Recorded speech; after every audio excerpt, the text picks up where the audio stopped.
Hebreos capítulo 9, versículo 13 y versículo 14. ¿Lo tienen, hermanos? En el nombre del Padre y del Hijo y del Espíritu Santo le damos lectura. Dice así: porque si la sangre de los toros y de los machos cabríos y las cenizas de las becerras rociadas a los inmundos santifican para la purificación de la carne, dice el verso 14, cuánto más la sangre de Cristo, el cual mediante el Espíritu eterno se ofreció a sí mismo sin mancha a Dios, limpiará vuestras conciencias de obras muertas para que sirváis al Dios vivo. Ahora vamos al versículo 20. Versículo 20 dice la palabra de Dios, diciendo: esta es la sangre del pacto que Dios ha mandado. Y además de esto, roció también con la sangre el tabernáculo y todos los vasos del ministerio. Y casi todo es purificado según la ley, con sangre. Y sin derramamiento de sangre no se hace remisión. Amén, hermanos. Puede usted sentarse en esta oportunidad. Aleluya. Y prestarme un momento sus oídos. Amén, para que el Señor nos hable. El poder de la sangre de Cristo. Este tema de la sangre es un tema recurrente en la Biblia. De Génesis a Apocalipsis, hermanos, en los 66 libros encontramos el tema de la sangre o de sacrificios. Desde Génesis a Apocalipsis usted va a ver el tema de los sacrificios. Donde hay sacrificios hay sangre. Y donde hay sangre hay pactos. Si usted lee los versículos 15 dice que amén, Jesucristo se hizo mediador de un nuevo pacto, porque el pacto abarca lo que es sacrificio, abarca lo que es el sello y abarca lo que es sangre, amén, porque la sangre es el sello de un pacto, amén. Entonces vemos que en toda la Biblia se habla del tema de pactos o de sacrificios o de sangre, amén. Por eso es que cuando leemos la Biblia conocemos al Dios de los pactos, amén. No, usted no va a ver, amén, al hombre pactando con Dios, sino que a Dios pactando con el hombre.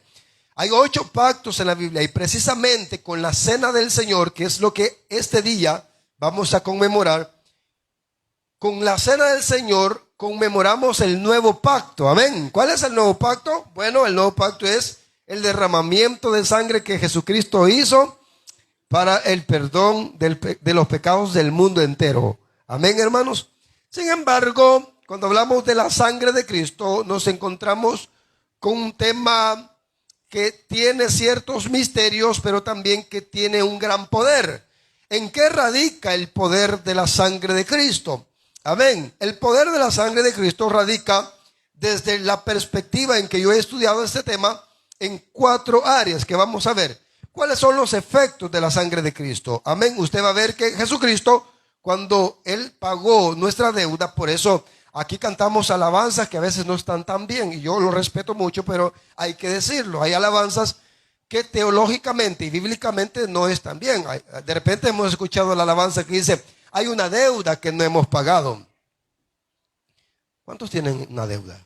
Porque la deuda que yo tenía ya la pagó Jesucristo con la sangre. ¿Cuántos dicen amén? La deuda fue cancelada, pero para cancelar esa deuda, vea que Jesús no ofreció un brazo o un pie, ni tampoco una gota de su sangre, amén, sino que Él dio toda su sangre y una vez para siempre, aleluya. Entonces eso lo hizo el Señor, pero ¿qué misterio hay en esto de la sangre? Amén. Entonces yo leyendo la Escritura me he dado cuenta que la sangre de Cristo es poderosa porque tiene 4 efectos en la vida del ser humano. La número 1, quiero que leamos la primera carta de Juan, capítulo 1, versículo 7. Hay que darle lectura, porque yo sé que muchos hermanos aquí ya conocen algunos textos, pero en redes sociales nos ven algunos hermanos o amigos, y amén, y para ellos también les leemos la palabra de Dios. Primera carta del apóstol Juan, capítulo 1, versículo 7. Y vemos en qué radica el poder de la sangre de Cristo. Dice el versículo 7 del capítulo 1 de primera de Juan. Pero si andamos en luz, como Él está en luz, tenemos comunión unos con otros. Y vea, dice, y la sangre de Jesucristo, así dice su Biblia, La Biblia dice, y la sangre de Jesucristo, su Hijo, nos limpia de todo pecado. Y aquí vemos el primer efecto de la sangre de Cristo. La sangre de Cristo nos limpia del pecado. Dígale al hermano que está a la par, ya fuimos limpiados, dígale. ¿Cómo es que fuimos limpiados nosotros en la iglesia? Bueno, a través de la sangre de Cristo. Amén. ¿Quiénes éramos nosotros? En Efesios capítulo 2, versículo 12, dice que antes de que nosotros conociéramos a Jesucristo, Efesios 2:12 dice que nosotros en aquel tiempo estábamos sin Cristo y estábamos alejados de la ciudadanía de Israel y ajenos de los pactos de la promesa, sin esperanza y sin Dios en el mundo. Antes de conocer a Cristo, nosotros vivíamos sin fe, vivíamos sin esperanza, vivíamos sin una relación con Dios. Antes nosotros, amados hermanos, así éramos nosotros. En realidad yo puedo decir que todos los que estamos aquí, antes de que Cristo viniera a nuestra vida, nosotros éramos enemigos de Dios. Éramos enemigos acérrimos de Dios. ¿Por qué? Bueno, hay un texto en Romanos 3:23 que cualquier evangelizador se lo puede de memoria. Por cuanto todos pecaron y están destituidos de la gloria de Dios. Eso significa que el hombre, por estar en un estado pecaminoso o una naturaleza pecaminosa, por ser pecador, en otras palabras, o en simples palabras, el hombre es enemigo de Dios. Amén, porque cuando usted estudia los atributos activos de Dios, se da cuenta que uno de los atributos activos de Dios o morales de Dios, es la santidad. Amén. Y de hecho es el único atributo de Dios que se repite 3 veces en la Biblia. Santo, santo, santo. Y no solo haciendo énfasis a la Trinidad de Dios, sino porque Dios es santo en el sentido de pureza. En Él no hay contaminación, en Él no hay pecado. Entonces Dios, como hizo en una ocasión Martín Lutero, se hacía una pregunta que a él no lo dejaba dormir. Él decía, ¿cómo existiendo un Dios que es tan santo, santo, santo, puede tener relación con un hombre tan pecador, pecador, pecador? Amén. En Isaías 59 versículo 2 dice que los pecados del pueblo habían hecho división entre Dios y ellos. Entonces, por el pecado nosotros éramos enemigos de Dios, no había relación. Como dice Pablo, estábamos sin ciudadanía, estábamos sin Dios y sin esperanza, porque Dios no tolera el pecado. Pero una vez que Cristo vino a nuestra vida, Jesucristo con su sangre nos limpió de todo pecado y quitó de nosotras toda inmundicia. ¿Cuántos pueden alabar a Dios por esa buena noticia? Él quitó de nosotros todo pecado. Dice que la sangre de Cristo nos limpia. Y cuando nos limpia, entonces el Padre ya no nos ve como enemigos, porque lo que hizo Jesús con el derramamiento de sangre es reconciliarnos con Dios. ¿Puede alabar a Dios en esta tarde? Vea que Él no nos cubrió del pecado, sino que quitó el pecado. Cuando usted lee Juan capítulo 1 versículo 29, dice que he aquí, dice Juan el Bautista, he aquí el Cordero de Dios que quita el pecado del mundo. ¿Cuál es la diferencia entre qué? Entre cubrir y quitar. Es fácil. Si usted lee por el tema del tiempo, no lo vamos a leer. Levítico capítulo 17, versículos 10 y 11. En el Antiguo Testamento se hacían sacrificios. Las personas, había un sacrificio que era el sacrificio por el pecado. Y cuando las personas habían cometido algún pecado, las personas llevaban un animal de acuerdo a la capacidad que tuviera, ¿verdad? Ya sea un toro, ya sea un cabro, ¿verdad? O ya sea un palomino, qué sé yo, ¿verdad? Pero llevaban una ofrenda y ese sacrificio lo llevaban a cabo por el pecado. Entonces le ponían las manos al animal y le decían, yo he pecado delante de Dios, así que te transfiero mi pecado. Porque la paga del pecado es muerte. Entonces, simbólicamente le transferían el pecado y el animal se le era quitada la vida, porque el pecado de aquel hombre era sobre el animal. Pero la sangre de los animales, según lo que hemos leído en Hebreos capítulo 9, la sangre de los toros y de los otros animales, lo que hacía nada más era cubrir. No quitaba la mancha, sino que solo por encima cubría. Amén. La mancha seguía ahí, pero lo que hacía el sacrificio expiatorio, amén, que la palabra expiación de hecho significa cubrir, ¿verdad? Lo que hacía el sacrificio era nada más por encima, cubrir, ¿verdad? Así cuando Dios hizo el primer sacrificio en Génesis 3, dice que de unos animales, sacrificó unos animales y los vistió de sus pieles, y lo que hizo fue cubrirles, amén. Pero cuando Cristo vino, que es el sacrificio perfecto, amén, no nos cubrió, sino que nos lavó por completo, quitó de nosotros totalmente la mancha del pecado. Lo que no podían hacer los sacrificios del Antiguo Testamento, Jesucristo lo vino a hacer con su sangre preciosa. Por eso hoy podemos alabar y decir, aleluya, alabado sea el nombre de Jesucristo, porque quitó, amén, quitó de nosotros el pecado. No existe una raíz de pecado porque Él nos limpió. Pero no solo eso, vea que la sangre de Jesús es especial. Es una sangre sagrada, le llamo yo, porque hay diferencia. Hay una diferencia entre la sangre de un toro con la sangre de un hombre. Como también hay diferencia entre la sangre de un hombre y la sangre del Hijo de Dios. Amén. No es lo mismo que un hombre hubiese muerto por usted, que el mismo Hijo de Dios haya venido a morir por nuestros pecados. ¿Cuál es la diferencia? Y le hablo también, aprovechando la oportunidad, a aquellas personas católicas, ¿verdad?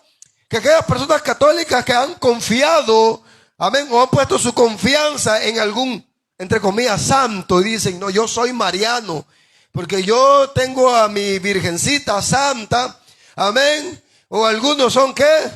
Aleluya. Bueno, tienen a algunos santos, ¿verdad? Que los tienen por ahí y mueren por sus santos. Pero yo quiero decirle de que este sacrificio de Jesús fue especial precisamente porque Él es el Hijo de Dios, no es un hombre. Aleluya. María no murió por la humanidad. No fue la sangre de Pedro, ni fue la sangre de algún otro apóstol, ni fue la sangre de algún padre de la iglesia o de algún mártir de la iglesia, sino que fue la sangre del Hijo de Dios. Fue la sangre del Cordero Santo. Fue la sangre del Cristo, del Mesías, que vino al mundo. Eso lo hace especial. Quiere decir que si un hombre hubiera muerto por nosotros, en vano sería ese sacrificio, porque no hubiese quitado la mancha de nuestro pecado. Amén.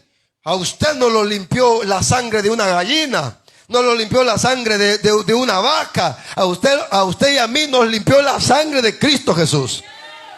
Amén, hermanos.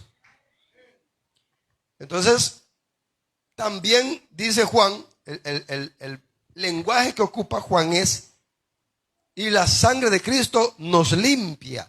Vea usted que esa oración en la primera carta está en tiempo presente. Ni siquiera está en tiempo pasado. No dice, y la sangre de Cristo nos limpió de todo pecado. ¿Por qué? Porque hasta este día la sangre de Cristo nos sigue limpiando. ¿Cuántos dicen amén? Hasta este día la sangre de Cristo nos sigue limpiando. Él nos está limpiando. De hecho, mientras usted está sentado aquí, mientras usted estaba adorando, cantándole a Dios, Dios nos está limpiando con su sangre preciosa, hermano. Nos sigue limpiando. Eso es una de los efectos del poder de la sangre de Cristo. Pero aquí viene la otra. Vamos a Hechos capítulo 20. Hechos capítulo 20, versículo 28. Aleluya. Lo primero que hace la sangre de Cristo es limpiarnos de todo pecado. Lo segundo que hace la sangre de Cristo está en Hechos, capítulo 20, versículo 28. Dice la Biblia: por tanto, mirad por vosotros y por todo el rebaño en que el Espíritu Santo os ha puesto por obispos para apacentar ¿el qué, hermanos?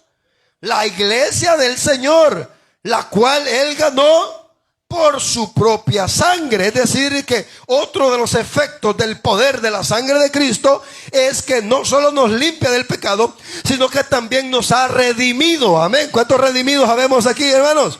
La sangre de Cristo nos ha redimido. La palabra redención es volver a comprar, amén, volver a comprar. Es decir, que por su sangre nosotros entendemos que somos propiedad de Jesucristo. Yo no sé cuánto le pertenecen a Dios, pero yo soy propiedad de Jesucristo porque soy parte de la iglesia, y la iglesia no la compró ningún pastor, ningún evangelista, ni ningún apóstol. La iglesia le pertenece exclusivamente a Jesucristo, quien la compró con sangre preciosa. Aquí no cabe decir, ay, mi iglesia, ¿verdad? Ese artículo de propiedad no cabe, porque tal vez lo decimos por cariño, pero es que no es de nosotros esta iglesia. La iglesia no es mía. A mí no me ha costado nada, amén, porque al final, hasta cuando la iglesia crece numéricamente, o en infraestructura, o económicamente, o en todas las áreas que crezca la iglesia, muchos pastores decimos, no, es que mi iglesia, gracias a Dios, pues yo he trabajado fuerte y he trabajado tanto, ya hemos hecho esto. Pero no, nosotros no hacemos nada, porque el que tiene cuidado de todo esto es el que la compró. Yo, dijo Pablo, yo sembré, Apolo regó, pero el que hace la obra, o el que da el crecimiento, el que hace crecer la iglesia espiritual y en todas las áreas, es el que la ha comprado. ¿Cuántos dicen amén? Él la compró. Esta es la iglesia. Por eso esta congregación en particular lleva el nombre de Jesús, Iglesia del Príncipe de Paz, porque así dice Isaías 9:6, ¿verdad? Porque un niño nos es nacido, hijo nos es dado, y se llamará, dice después, ¿verdad? Su nombre será admirable, consejero, Padre eterno, Dios fuerte, Príncipe de paz. Amén. Ese es el nombre de él. Aleluya, porque le pertenece a él. Quiere decir que si yo me jacto y digo, el día en que yo no esté en esta iglesia se viene para abajo, esa es la peor mentira del diablo, porque esta iglesia no depende de un hombre, esta iglesia depende del Señor Jesucristo, que la ha comprado. Aquí han trabajado hombres y mujeres y damos gloria a Dios por ellos. Ahora están trabajando hombres y mujeres y damos gloria a Dios por ellos. Y probablemente vienen generaciones que van a trabajar, hombres y mujeres, por esta obra, y gloria a Dios por ellos. Pero en realidad esta obra sigue aquí todavía de pie por la misericordia de Dios, o porque Él la ha comprado. Aparte de ello, quiero mencionar que en Apocalipsis capítulo 7, quiero que lea este texto, Él nos ha redimido a nosotros. Es decir, que cuando dice que Él nos compró, habla de propiedad. Entonces dice, cuando usted lee, por ejemplo, 2 Timoteo capítulo 2 versículo 19, dice, conoce Dios a los que son de Él, o los que son suyos, dice, ¿verdad? Amén. Conoce Dios a los que son suyos. ¿Cuántos son conocidos por Dios, hermano? Por la sangre de Cristo, porque tenemos, es como cuando usted va, ¿verdad? Allá a X tienda, a X super, ¿verdad? Y cuando llega allá, amén, usted ve que ese producto pertenece a X empresa, porque ahí está y hasta el precio tiene. Aleluya. Pues cuando nosotros andamos por la calle, venimos a la iglesia, andamos allá, quizás allá usted en el trabajo, qué sé yo dónde, ahí está la etiqueta, hermanos. Ahí está lo que usted vale. Amén. El hombre lo puede despreciar y decirle que usted es una basura, o no lo pueden apreciar a usted en casa, pero el precio que tenemos nosotros es altísimo, hermanos. Dios conoce a los suyos por la sangre de Cristo, pero también en Apocalipsis capítulo 7, versículo 13, dice que en el cielo también nos conocemos porque hemos sido redimidos con la sangre de Cristo. Lea conmigo este texto, por favor. Eso está en Apocalipsis capítulo 7, versículo 13. Dice así: uno de los ancianos habló diciéndome, estos que están vestidos de ropas blancas, ¿quiénes son y de dónde han venido? ¿Qué le dijo Juan, hermanos? Dice el verso 14, yo le dije, Señor, tú lo sabes. ¿Y qué le dijo el anciano? Estos son los que han salido de la gran tribulación y han lavado sus ropas, amén, y las han emblanquecido en la sangre del Cordero. Por esto están delante del trono de Dios y le sirven día y noche en su templo. Y el que está sentado sobre el trono extenderá su tabernáculo o su presencia sobre ellos. Ya no tendrán hambre ni sed, y el sol no caerá más sobre ellos, ni calor alguno, porque el Cordero que está en medio del trono los pastoreará y los guiará a fuentes de agua de vida, y Dios enjugará toda lágrima de los ojos. Puede alabar a Dios en esta hora, porque somos conocidos hasta en el cielo, porque nuestras ropas están emblanquecidas por la sangre de Cristo. Amén. Decir que hemos sido redimidos, y por esa redención nuestros vestidos están teñidos con sangre, hermano. Y el anciano decía, ¿sabes quiénes son estos? Estos son, hablando de los salvos de la gran tribulación, ¿verdad? Estos son los que han salido de la gran tribulación y han lavado sus ropas y las han emblanquecido con la sangre del Cordero. Aleluya. Ya ve usted. Incluso en el cielo lo conocen a usted, porque cuando usted lee, por ejemplo, Apocalipsis capítulo 19, versículo 3, hasta Cristo anda las vestiduras así como nosotros. Dice Apocalipsis 19, 3. Otra vez dijeron, aleluya. Y el humo de ella sube por los siglos de los siglos. Y los 24 ancianos dicen, amén. Bueno, no es ese texto. Vamos a ir al versículo 13. Al versículo 13, no es 3, no que 13. Dice, estaba vestido, hablando de cuando Jesucristo venga en gloria, ¿verdad? Después del rapto de la iglesia, después de la gran tribulación. Dice que estaba vestido de una ropa teñida en sangre, y su nombre es el Verbo de Dios. Y por ese nombre, que es una referencia a Juan capítulo 1, versículo 1, entendemos que ese personaje que viene montado en un caballo blanco en la segunda venida, ¿verdad? Es Jesucristo mismo. Pero su ropa, ¿cómo está?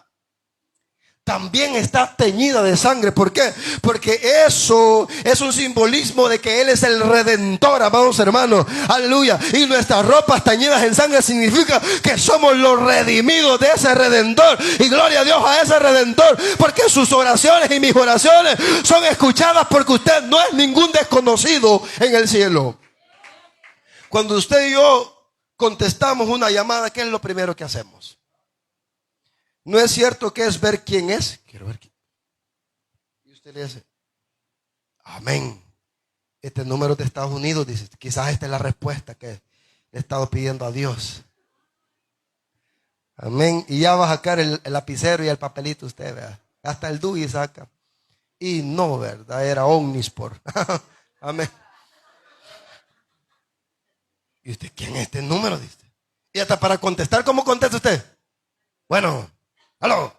Sí, porque usted no sabe quién es. Pero cuando le llama el amigo, le llama el hermano, le llama, usted ni espera que le suene ahí la voz en el teléfono, que hey, ¿cómo estás, amigo? Y usted disfruta esa llamada telefónica. Por eso cuando usted eleva su oración al cielo, amados hermanos, a usted no lo ven como desconocido, porque sus ropas están teñidas con sangre, y eso nos hace conocer en el cielo. Nuestras oraciones son escuchadas. Y dice el autor de los Hebreos, acérquense confiadamente ante el trono de la gracia. ¿Va? Que usted no entra desconocido, así como que, no, usted entra como que está en su casa, por la sangre de Cristo. No así los pecadores, que Juan 9:31 dice que Dios no oye a los pecadores. O sea que Dios no le contesta la llamada a los que andan en pecado. ¿Y cómo le va a contestar el Señor si son enemigos de Dios? Lo único que nos limpia de pecado, nos reconcilia con Dios o nos redime, es la sangre de Cristo, hermanos. Amén. Gloria a Cristo Jesús. ¿Qué otra cosa podemos mencionar de la sangre de Cristo? La sangre de Cristo, número 1, nos limpia de todo pecado. La sangre de Cristo, número 2, nos redimió. Pero también la sangre de Cristo nos da vida eterna. ¿Cuántos tienen vida eterna? Yo quisiera leer, voy a leer Juan capítulo 6. Este es uno de los discursos que el Señor Jesucristo dio, y que por este discurso muchos retrocedieron o se volvieron atrás. Juan capítulo 6, voy a leer el versículo 53 en adelante. Dice así, aleluya. Jesús le dijo, de cierto os digo, si no coméis la carne del Hijo del Hombre y bebéis su sangre, no tenéis vida en vosotros. El que come mi carne y bebe mi sangre tiene vida eterna. ¿Cuántos tienen vida eterna? Hoy, hermanos, simbólicamente, ¿verdad? Participamos de la cena del Señor, ¿verdad? Con dos elementos simbólicos. No es la transustanciación que enseña la Iglesia Católica. No es el cuerpo de Cristo que se come, porque eso lo haría caníbal a usted. Amén. Es un elemento simbólico, es una metáfora del cuerpo de Cristo, y el vino es una metáfora de la sangre de Cristo. Y el Jesucristo dijo: el que come mi carne y bebe mi sangre tiene vida eterna, y yo le resucitaré en el día postrero, porque mi carne es verdadera comida y mi sangre es verdadera bebida. El que come mi carne y bebe mi sangre, en mí permanece y yo en él. Como me envió el Padre viviente y yo vivo por el Padre, asimismo el que me come, él también vivirá por mí, dice el Señor Jesucristo. Al oír estas palabras, muchos judíos ya no siguieron a Jesús, porque ellos habían oído allá en Levítico capítulo 17, versículo 10, que Dios había prohibido a los hombres y a las mujeres tomar la sangre de los animales, porque dice el versículo 11 de Levítico capítulo 17, dice que la sangre es la vida de los animales. Y de hecho esa ley todavía sigue vigente hasta este día, ¿verdad, hermanos? No comer sangre de animales. Entonces la sangre, decía la Torá, que era la vida, o en la sangre estaba la vida. Entonces para ellos era una abominación el hecho que Jesús dijera: beban de mi sangre, porque si beben mi sangre, que es verdadera bebida, van a tener vida eterna. Ellos regresaron. Sin embargo, lo que Jesucristo quería decir era lo siguiente: lo que la sangre es para tu cuerpo, yo soy para tu espíritu. Amén. ¿Qué pasaría si en este momento su sangre dejara de circular por todo su cuerpo? ¿Qué cree que pasaría? Amén. Dice la hermana Martita, y es la mejor palabra, ¿verdad? Colapsa el cuerpo en ese momento. Si la sangre dejara de circular por nuestro cuerpo, inmediatamente colapsaríamos en ese momento. Amén. ¿Qué pasaría si Cristo no estaría en nosotros? Pues no tendríamos vida. ¿Y cómo Cristo está en nosotros? Amén. Es que es a través de su sangre, porque la sangre era en la sangre donde estaba la vida. Entonces por la sangre, amén, Cristo está con nosotros. Y dice primera de Juan 5:12, el que tiene al Hijo tiene la vida eterna. Amén. Entonces el cielo o la salvación se hace posible solo con la sangre de Cristo. Usted y yo, amados hermanos, podemos tener vida eterna solo con la sangre de Cristo. Amén. No hay salvación y no hay cielo para todo aquel que no come ni bebe, no come del cuerpo de Cristo, ni bebe la sangre de Cristo. Hay de aquellas personas que cuando viene el día de la cena del Señor dice: yo la verdad que estoy enojado ahorita y no voy a tomar la cena del Señor. Está despreciando la sangre de Cristo, y eso es un pecado grave. Se fueron los amenes, pero es verdad, hermano. Hay gente que no toma la cena del Señor porque anda empruebada, dice: yo respeto las cosas de Dios. Pues quiero decirle que también está despreciando la sangre de Cristo, porque dice: el que come mi carne y bebe mi sangre. Usted dirá: pero la Biblia dice que no se puede tomar indignamente. Entonces vaya y pida perdón. Amén. Entonces vayamos y arreglemos los problemas, pero no podemos despreciar el sacrificio de Jesucristo. Por eso hay gente que el día de la cena del Señor, perdón, hermano, la expresión, pero le vale, hermano, como allá en Job aparece la palabra bledo, ¿verdad? Sí, en Job aparece. Y el día de la cena del Señor, allá andan en la playa. Dice: oye, el cena del Señor, sí, pero no importa. El otro mes, dice: hermano, estamos hablando de algo que es sagrado. Estamos hablando de una conmemoración santa. Amén. Gloria al Señor. También, ¿verdad? Estas personas que desprecian. Aleluya. Pero no sé si me puede ayudar, hermano David. Pero quiero concluir este discurso. La sangre de Cristo nos ha limpiado del pecado, nos ha redimido y nos ha dado vida eterna. Amén. Pero también la sangre de Cristo nos ha dado victoria sobre nuestros opresores. Levante su mano derecha y dígale: Señor, gracias por la victoria, por tu sangre preciosa. La iglesia está bajo ataque. Tenemos un enemigo. Uno de nuestros enemigos es Satanás. Él quiere destruirle a usted. Amén. Tantos problemas en el hogar, tantos problemas en el matrimonio, tantas enfermedades, mire, tantas cosas. El maligno nos ataca, pero no puede hacernos nada, porque no tiene poder alguno contra la sangre de Cristo. Amén, hermanos. Es más, toda actividad de demonios se paraliza por la sangre de Cristo. ¿Cuántas veces el brujo, amén, cuántas veces la pitonisa, cuántas veces el ocultista ha querido a usted, amados hermanos, quizás desesperarlo en su casa, amén, y ha comenzado a atacarlo, y usted ha tenido luchas espirituales en casa? Pero quiero decirle algo, y el diablo no quiere que sepa esto, pero quiero decirle esto: la sangre de Cristo paraliza toda actividad de demonios, porque el diablo no tiene poder alguno, aleluya, o no tiene una arma, no se ha forjado un arma capaz de traspasar la sangre de Cristo. Algo debe saber usted, y es que, aleluya, nosotros hemos sido rociados, amén, lavados, amén, con la sangre de Cristo Jesús, y eso el diablo no, por eso el diablo no tiene potestad sobre usted y sobre mí. Amén. Por eso es que cuando usted comienza a hablar con Dios y toma autoridad en el mundo espiritual y dice: en el nombre de Jesús y por la sangre de Cristo, los demonios se paralizan, no tienen potestad, no tienen poder, no puede hacer nada. Los ataques del brujo quedan imposibilitados. Los ataques del infierno son inútiles ante la sangre de Cristo, porque ella nos cubre a nosotros, hermanos. Vea usted que Faraón, por ejemplo, cuando leemos Éxodo capítulo 12, Faraón tenía oprimido al pueblo de Israel. Pero esa opresión llegó hasta que se hizo lo siguiente. Éxodo capítulo 12, yo le quiero leer el versículo 22 y 23.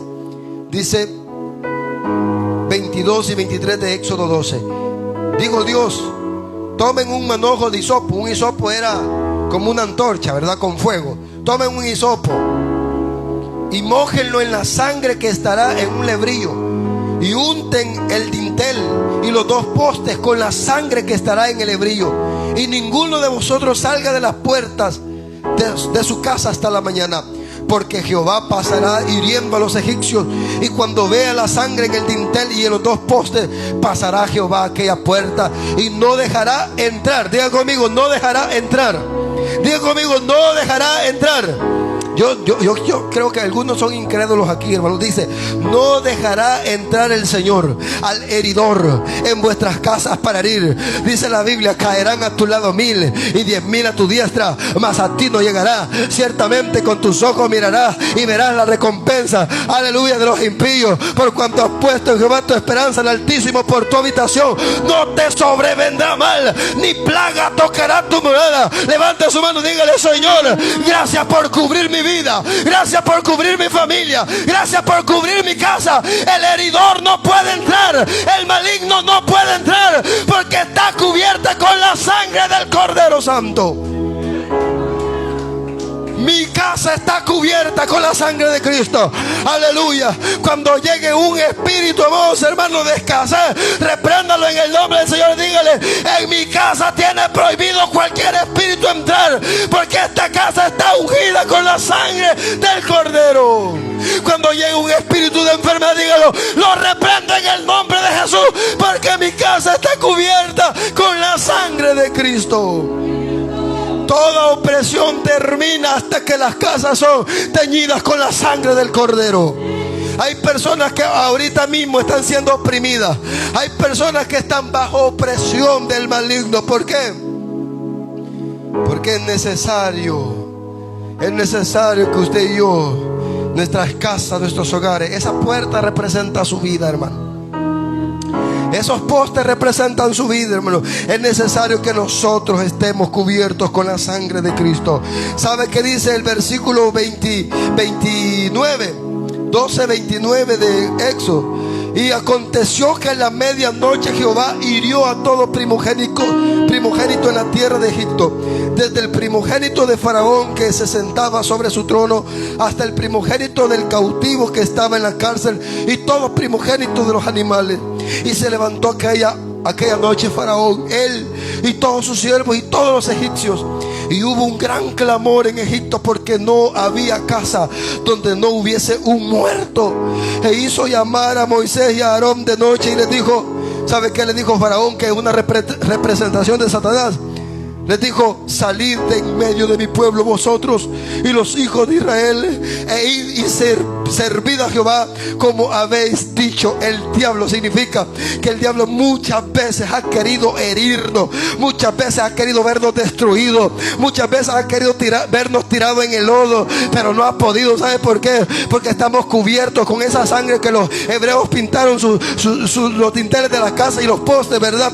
Aleluya. El diablo, aleluya, el diablo se tiene que cansar. Hay gente que ya está cansada de perseverar. Hay gente que ya no quiere venir a la iglesia. Hay gente que quiere entregar su privilegio. Hay gente que quiere desistir. No se canse. Usted dice en la Biblia: no se canse de hacer el bien, porque a su tiempo segaremos. Que se canse el diablo, que se canse Faraón, que se canse él, porque usted debe saber resistir. Resistan al diablo y él huirá de vosotros. Pero no lo podemos resistir si no estamos bajo esa cobertura espiritual de la sangre de Cristo.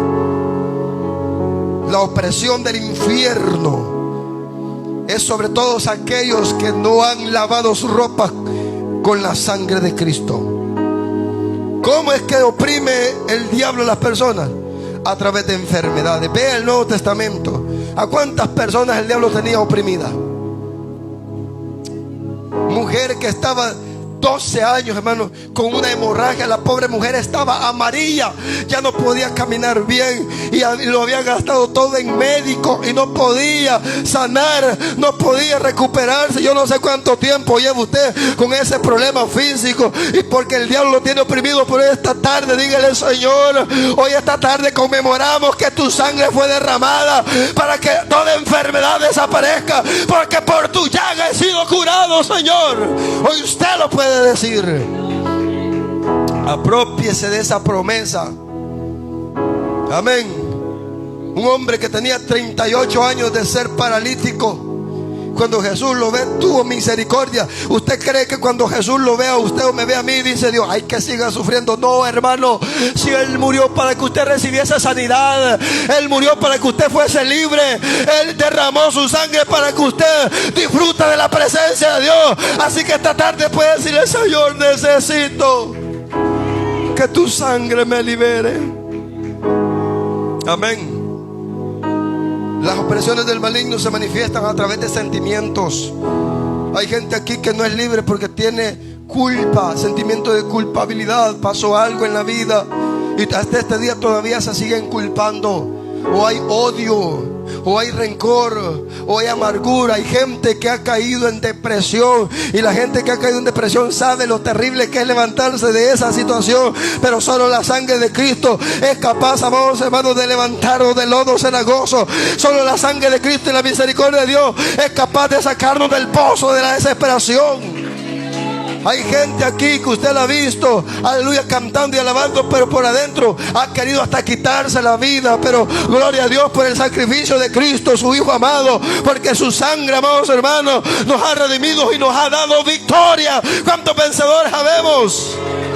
Él nos ha dado victoria. Dice el versículo 12, capítulo 12 de Apocalipsis.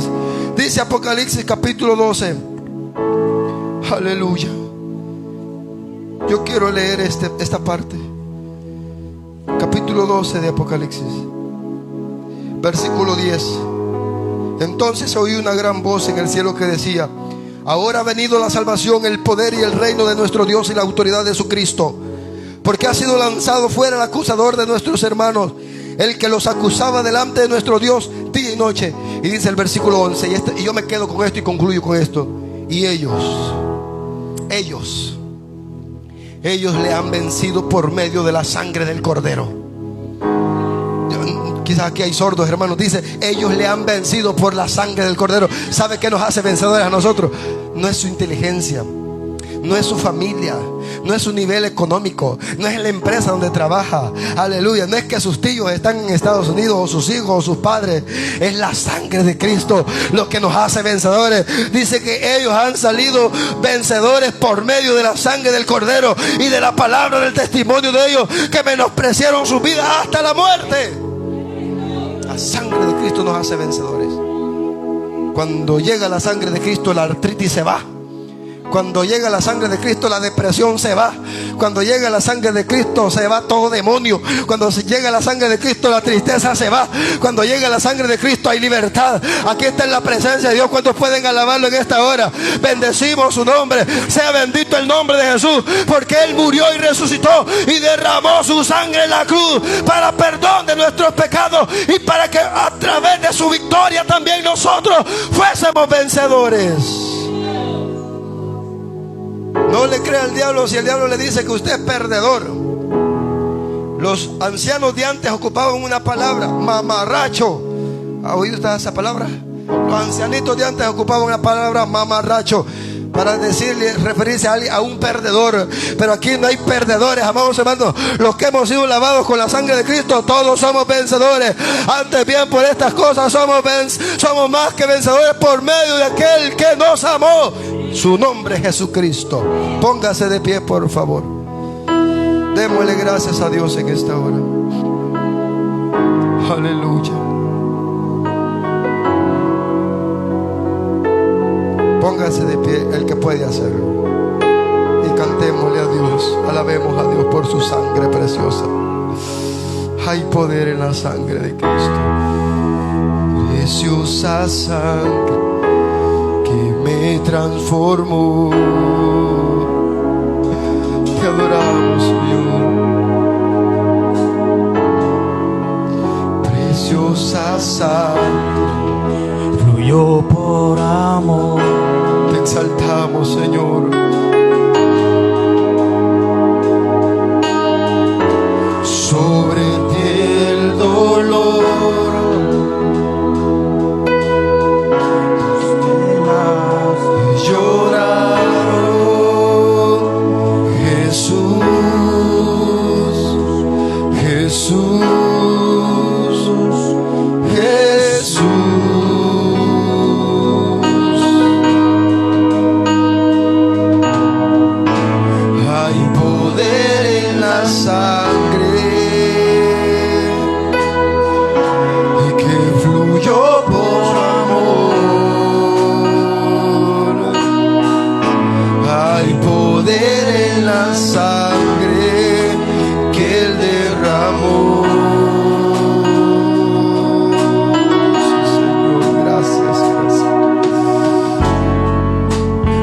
preciosa sangre que me purificó. Te adoramos, Señor. Preciosa sangre que me transformó. Es su sangre, amados hermanos. Aleluya. Sobre ti el dolor, sus penas lloraron. Jesús, Jesús, Jesús. Lo puede decir conmigo, iglesia. Hay poder en la sangre que fluyó por amor.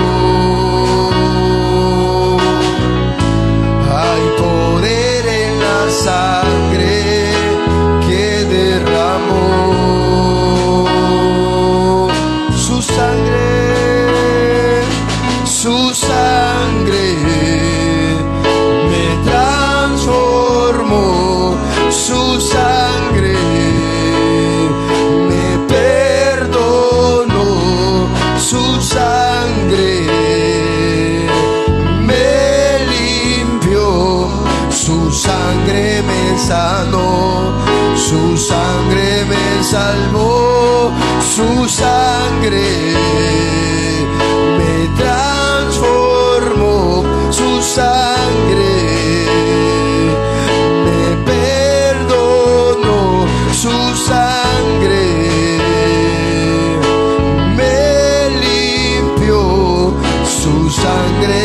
sanó, su sangre me salvó.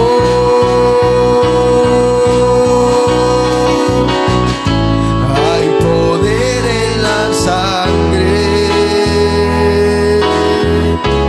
que fluyó por amor.